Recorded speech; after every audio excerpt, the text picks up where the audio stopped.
Listen, first of all, you want to talk about David De Gea, el goalkeeper español, y por semana forse Manchester United, y por mente Erka Borsto, is a photo, is a wiki no confidence. And you want to talk to us about how disappointed you are in him? Excuse me 1 second. Have you been drinking Rioja this morning? No, it's a little bit of sangria.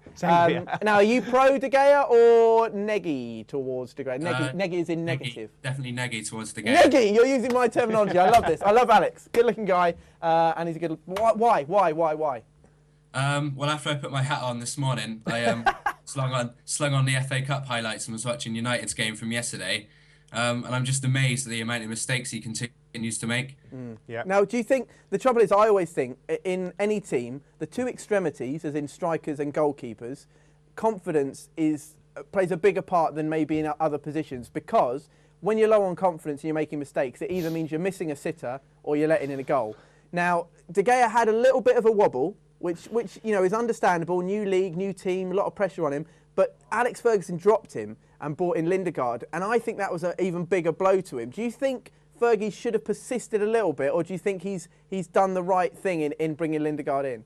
Well, he's done the right thing, because ultimately Man United are going to want to win the league. So them winning the league's more important than one player being happy or with confidence. So he's got to do what's best for the team, and he's done that. Otherwise, they would have dropped far more points than they have already.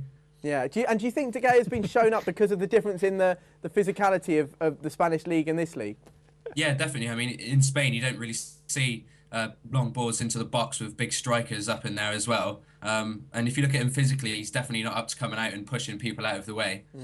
Interesting. Nigel, you having a little chuckle? I have to give you a couple of tweets that are coming in. One from Petty Cash 69. David De Gea will still be the best goalie in the world. Just give him time. He is still young. Okay. And then this one's going to make you chuckle. David De Gea, this is from Tangerine Man.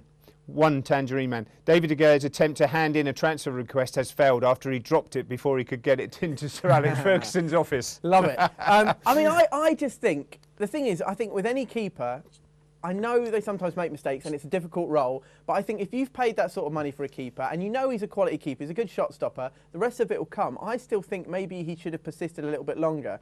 And you know, I look at some of Chelsea's keepers before we had the Czechs and Kudacinis, like Hitchcock, Karine, like some of them would be a little bit liable for a goal here and there. But if you keep faith in them, they will eventually grow in confidence. But let's get this right. Playing at Manchester United, there's pressure on you to win things, to keep clean sheets, because of the history of the club. It's the same with Liverpool, same with Chelsea now.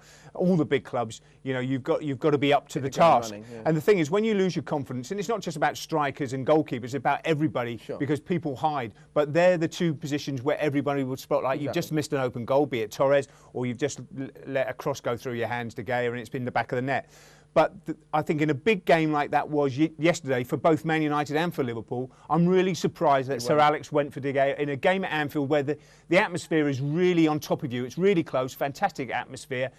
I just think maybe it was a bit of a mistake to throw him in again. I think Lindegaard should have stayed in and said, you're my number one. De Gea will get his chance maybe in the Europa League to rebuild his confidence again. But Alex, you remember that, I mean, Schmeichel had a really dodgy start to his United career, but they kept the faith with him and he ended up being one of the greatest goalkeepers the league's seen. And do you not think there's an argument for that in just, give the boy a shot? Because you talk to Iker Casillas and Victor Valdez and they all said, he is going to be one of the greatest keepers in the world, and they can see that potential. So maybe he just needs to get in the gym a bit, bulk up. But you say that. Hold on. But you have to say that. But Spanish football is completely different to the Premier League. Yeah, but give him time to adjust. Yeah, but how do you give him time to adjust? You can't just keep playing him, because his confidence will get less and less. The belief in the back four in front of him will get less and less. He needs to be taken out, and Lindegaard was in good form. Just leave him in there. What do you reckon, Alex?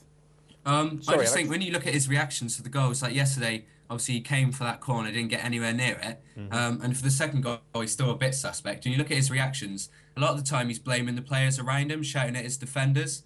And it just leaves me thinking, well, is he even taking on the fact that he's making these mistakes to himself? Is he just trying to disperse it onto his teammates? Yeah, possibly. Just makes me wonder until he starts learning from it. And in terms of confidence as well, if you are lacking confidence, why even come out for the corner? Just go back to basics. Stay on your line and do it that way instead of I'll tell you what, just quickly, Alex, on the output at home, let's just put up this picture of De Gea we've got on the wall, if we can. Right, this is David De Gea. Right, now, Alex, what I want you to do is just turn a little bit to your right and put your hands up like you don't know what's going on.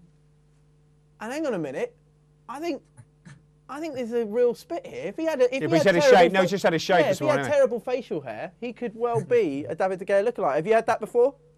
No, but I can go put some gel in my quiff if you want. No, we haven't got time for that. Put some gloves on. Mate. We haven't got time for that.